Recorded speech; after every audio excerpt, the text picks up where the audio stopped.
करते हैं हमारे आज के टॉपिक की। आज का टॉपिक कौन सा है हमारा? आइसोमेरिज्म। आइसोमेरिज्म क्या होता है? आइसोमेरिज्म का मतलब ये होता है वे कंपाउंड जिनका मॉलिक्यूलर फॉर्मूला तो एक होता है, मॉलिक्यूलर फॉर्मूला तो एक होता है, बट उनकी स्ट्रक्चर्स और प्रॉपर्टीज अलग अलग होती हैं दूसरे से।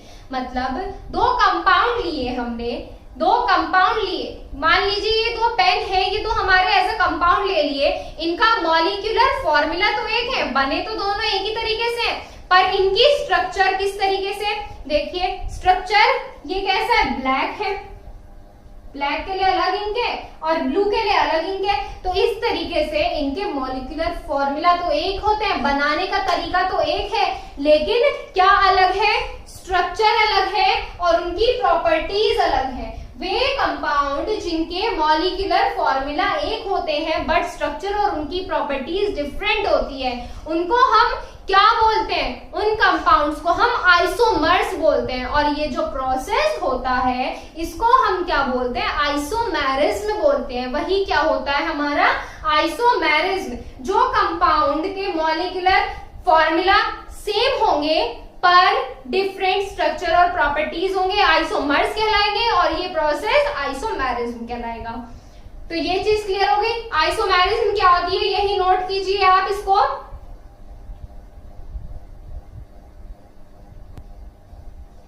लिखिए इसमें the compounds having same molecular formula, the compounds having same molecular formula, having same molecular formula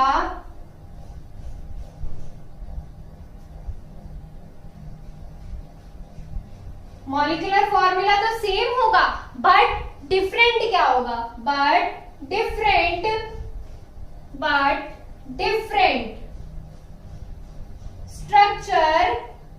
structure और उसकी प्रॉपर्टीज क्या होंगी?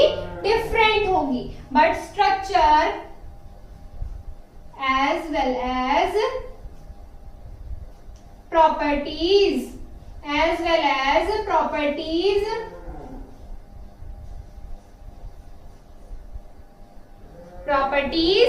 कैसी हो जाएंगी? डिफरेंट हो जाएंगी। क्या डिफरेंट हो जाएंगी?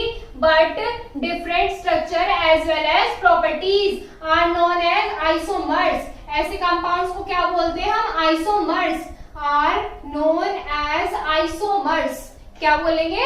आइसोमर्स।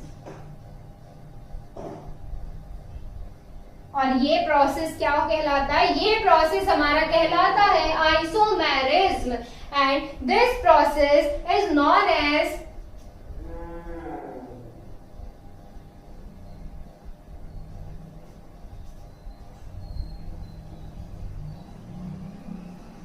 आइसोमेरिज्म।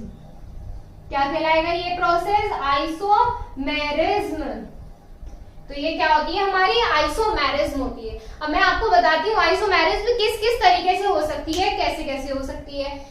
फिर हम किस पे चलेंगे? आइसोमेरिज्म के पार्ट्स पर चलेंगे। आइसोमेरिज्म जो है दो पार्ट्स में डिवाइड की गई है और उसके भी कुछ पार्ट्स हैं, लेकिन पहले हम डिस्कस करेंगे हमारी आइसोमेरिज्म किस तरीके से पॉसिबल होती है।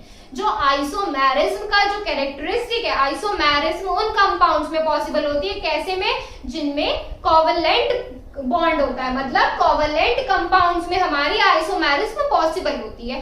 क्यों होती है? अब कोवलेंट में ही क्यों होती है? क्वेश्चन ये बनता है कोवलेंट कंपाउंड का कैरेक्टरिस्टिक ही क्यों है आइसोमेरिज्म?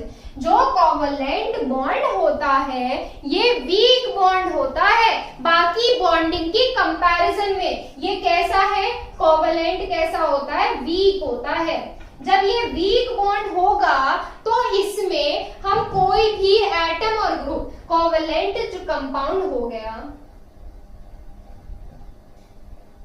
कोवलेंट कंपाउंड हो गया, कोवलेंट कंपाउंड जो हो गया ये कैसा हुआ? वीक हुआ।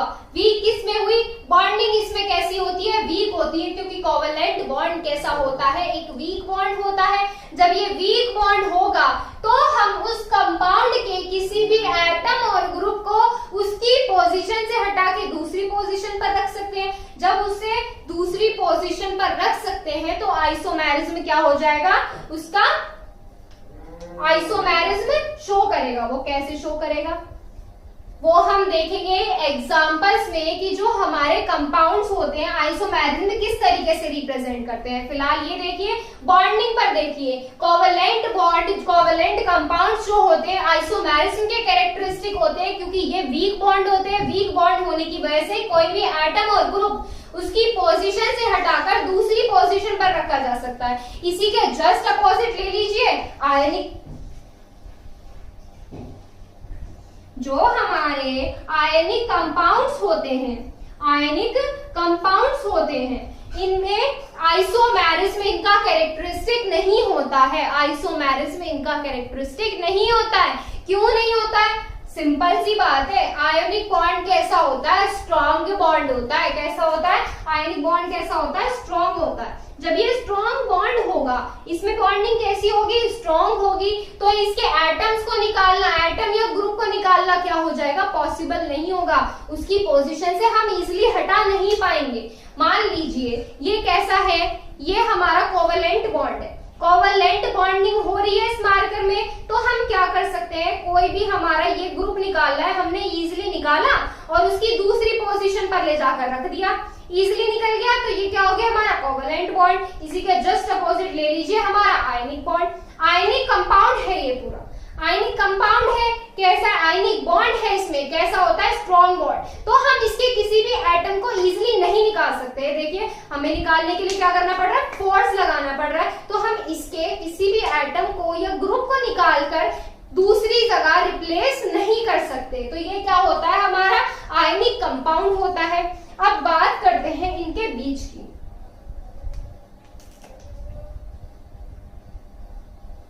ये तो हो गया हमारा वीक, इजीली निकाल सकते हो, कहीं भी शिफ्ट कर सकते हो उसके ग्रुप को। ये हो गया हमारा स्ट्रॉन्ग। अब इनके बाद बीच की बात करते हैं। बीच में क्या आ जाता है, हमारा कोऑर्डिनेशन लिंकेज।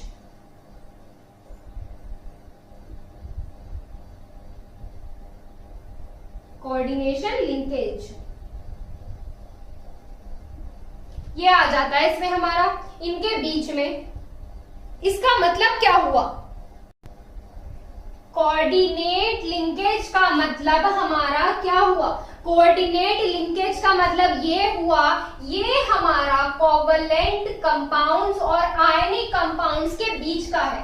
क्या है, इनके बीच का है। कैसा है, कोऑर्डिनेट लिंकेज जो है हमारा कोवेलेंट और आयनिक के बीच है। कैसा है, इनका इंटरमीडिएट है। कैसा है, इंटरमीडिएट है। कैसा है, इनके बीच इंटरमीडिएट है। इंटरमीडिएट है तो कोई भी एटम और ग्रुप हमारा क्या कर सकता है, जो कोवेलेंट बॉन्डिंग बनाएगा। कोऑर्डिनेट लिंकेज का मतलब क्या होता है, कोवेलेंट बॉन्डिंग होता है। इसका मतलब क्या हुआ कि जो हमारा कंपाउंड कोऑर्डिनेट बॉन्ड बनाएगा उसमें भी हमारे एटम और ग्रुप रिमूव हो सकते हैं। एटम और ग्रुप क्या हो सकते हैं, रिमूव हो सकते हैं। कहां से, कंपाउंड में से। उसके आगे से निकाल लिया मान लीजिए ग्रुप, और कहां लगा दिया, पीछे जोड़ दिया। इसी तरीके से आगे से ग्रुप निकाला, आगे से ग्रुप निकाला और पीछे जोड़ दिया। ये क्या हो गया इसका, ये हो गया इसका कोऑर्डिनेट लिंकेज। कैसा हो गया, कोऑर्डिनेट बॉन्ड। पर ये जो हमारा कोऑर्डिनेट लिंकेज यानी कि कोऑर्डिनेट बॉन्ड में जो हमारे एटम्स और ग्रुप होते हैं, ये कुछ लिमिटेड कंडीशन में ही रिमूव होते हैं। इनकी पोजीशन जो चेंज होती है कुछ लिमिटेड कंडीशन में भी हो सकती है। तो आप ऐसे ही बोल सकते हो कि जो हमारी आइसोमेरिज्म है, आइसोमेरिज्म का जो कॉन्सेप्ट है ये हमारे कुछ लिमिटेड कॉम्प्लेक्स के लिए ही होता है, लिमिटेड कॉम्प्लेक्सेस के लिए ही होता है। तो अब इसमें हम ये वाली बात लिखेंगे कि कोवेलेंट कंपाउंड में कैसी होती है हमारी, और आयनिक कंपाउंड्स में कैसी होती है। देखिए अब इसको कैसे लिखेंगे हम।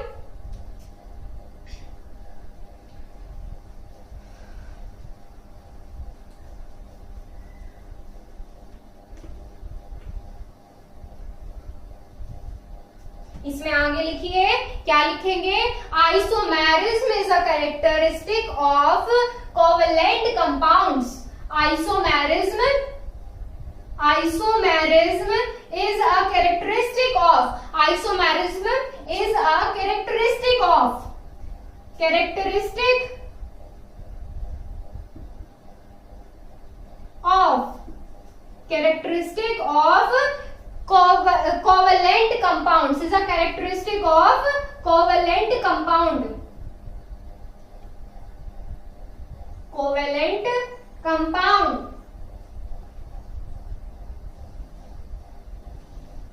आइसोमेरिज्म कैसे कैरेक्टरिस्टिक, कोवेलेंट कंपाउंड्स तो कैरेक्टरिस्टिक है, क्यों है इसमें आगे लिखिए because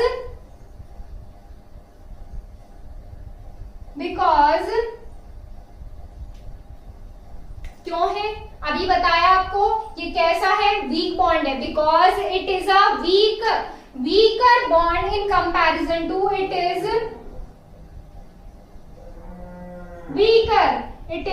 weaker in comparison to, compared to other bonds.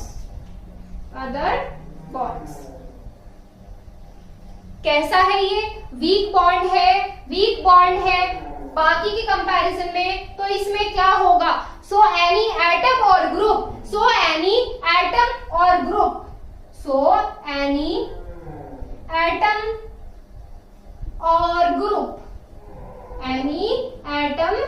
Group क्या हो सकते हैं, इजिली रिप्लेस हो सकते हैं, can be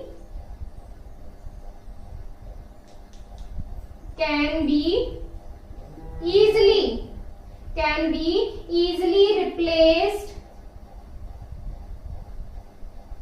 by its position. कैसे हो सकते हैं, उसकी पोजीशन से रिप्लेस हो सकते हैं। तो अब इसमें आगे लिखेंगे isomerism can not be observed in ionic compounds, इस पर आगे लिखेंगे आइसोमेरिज्म। अब तो ये बता दिया कि किन कंपाउंड में हमारी क्या हो सकती है, आइसोमेरिज्म हो सकती है। अब ये बताएंगे कि किस में नहीं हो सकती, इसमें लिखिए isomerism can not be observed in ionic compounds. Paragraph change करके आइसोमेरिज्म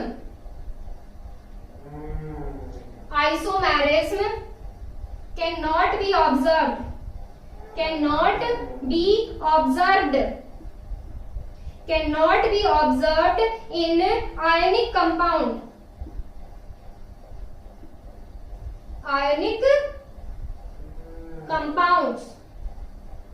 क्यों नहीं हो सकती, अभी बताया आपको क्यों नहीं हो सकती, क्योंकि ये कैसा होता है, स्ट्रॉन्ग होता है, because it is a strongest bond,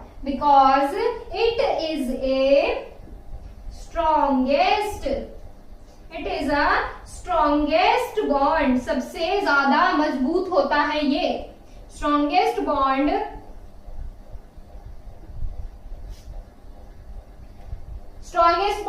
तो कोई भी atom or group easily remove नहीं हो सकता।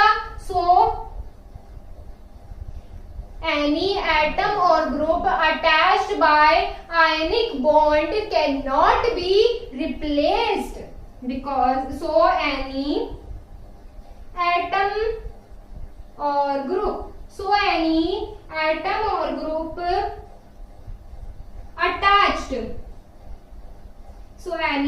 atom or group attached by ionic bond, कैसे हो, ionic bond से attached हो, attached by ionic bond cannot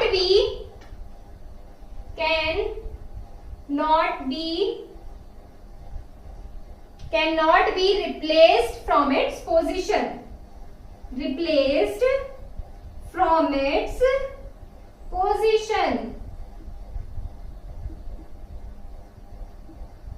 उसकी पोजीशन से रिप्लेस नहीं हो सकते। तो इतनी बात हो गई। अब बात करेंगे इनके बीच की, कि बीच में क्या होता है, पहले इसको नोट कीजिए, आप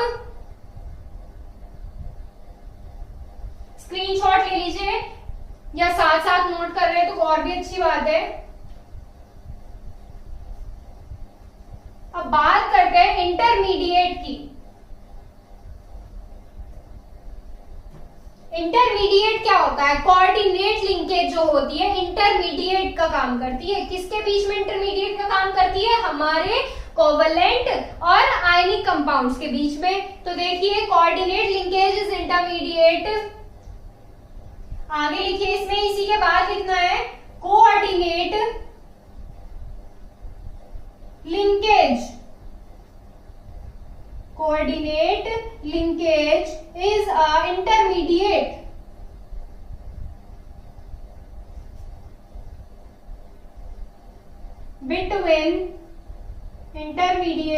बिटवीन किसके बीच में? Coordinate and ionic.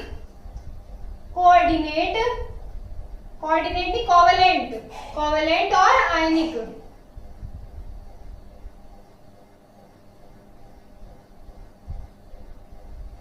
Ionic bonds, covalent और आयनिक bonds.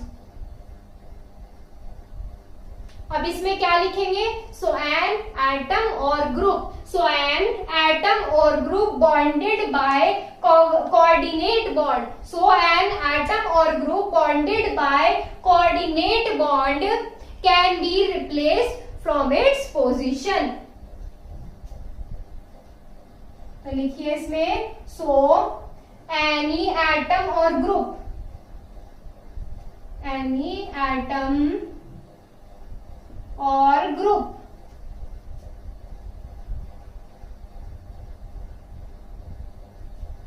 Can be replaced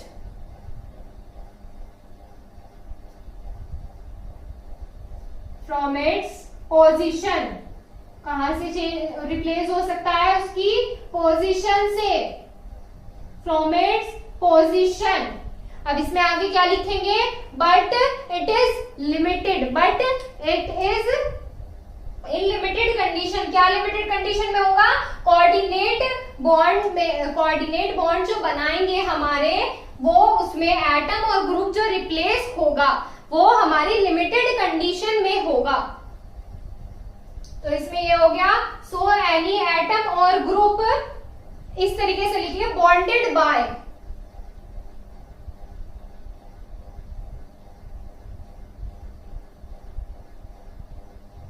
covalent bond. कैसे हो? कोवलेंट बॉन्ड से जुड़े हो, bonded by covalent bond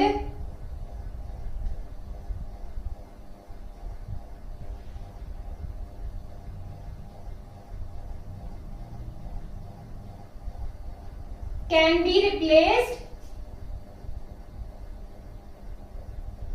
replaced from its position।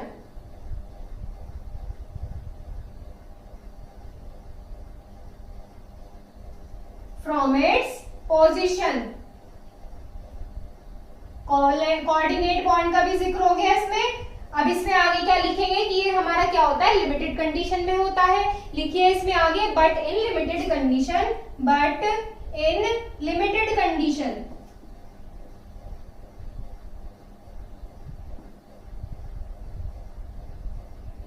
Limited condition, या ऐसे भी कह सकते हैं, so the concept of isomerism is very limited. The concept, so the concept of isomerism, so the concept of isomerism, isomerism का जो concept है कैसा हो जाएगा? लिमिटेड हो जाएगा। Is very limited, is very limited. क्या हो जाएगा? Limited in complex compound, in complex compound.